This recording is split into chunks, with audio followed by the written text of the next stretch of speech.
going to be talking about nonprofit governance, right? This word gets thrown around a lot. There's a great article from the independent sector called Governance is Governance, but what does that really mean? And so many times I've heard boards be told, you're responsible for governance, but then that leads them into micromanaging or doing the day-to-day work and driving their executive directors nuts. And they've also been told, don't do that. Don't get into the day-to-day of managing the organization. So what does that really mean? And even I've found when we say, well, you govern, but don't manage, that can lead people astray. Well, you know that I really believe that the words we use and the way we use them can really matter to how we end up taking action. And that's why I've put together this quick training to help break down this concept of governance and what you really need to know to straighten out what your board needs to be doing and what your executive director and their staff as a team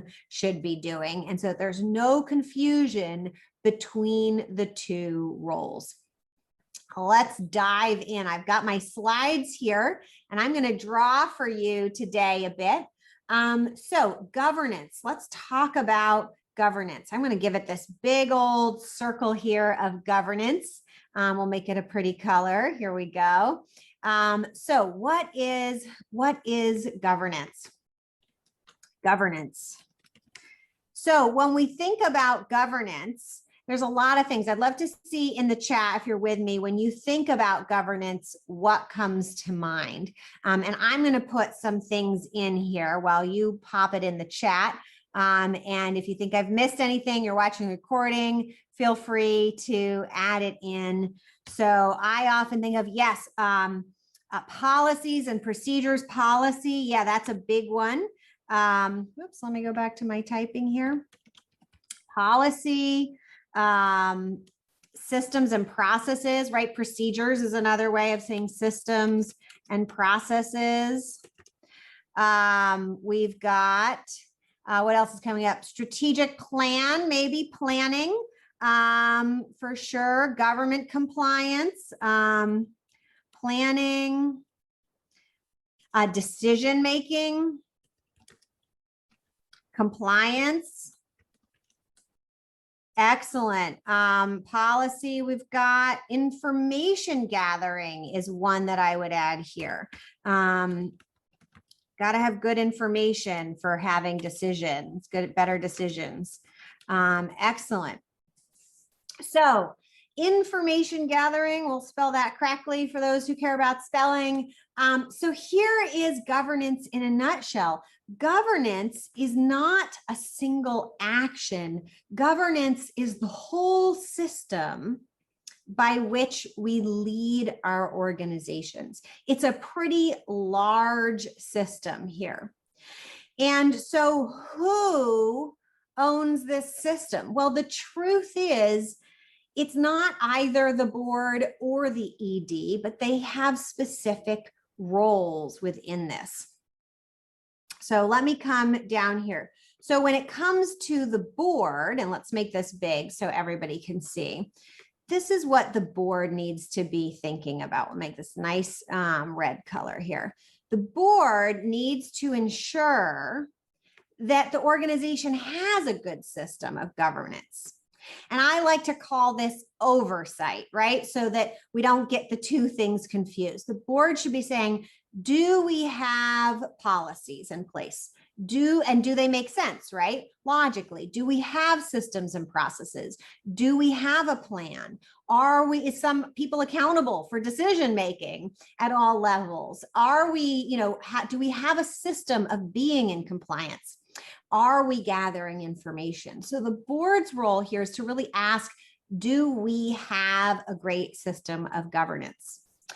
And the executive director's role with the staff, right? We're not talking about executive director as the one and only person, but they're the main person leading a whole team of people.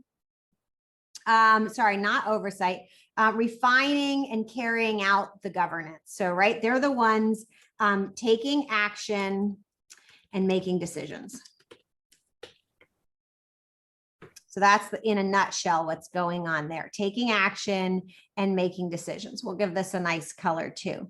So what's the difference here, right? They are saying what policies, what is the policy really should look like? How is it written? Carrying out the policy, designing the systems and processes, making the plan, doing the decision making, making sure that the organization is in compliance, actually doing the work to understand what compliance means and doing the work of being in compliance, gathering the information and having that pull into the system of governance. So I see a question, which I know I've seen before. Shouldn't the board develop the policy and the staff develop the procedure?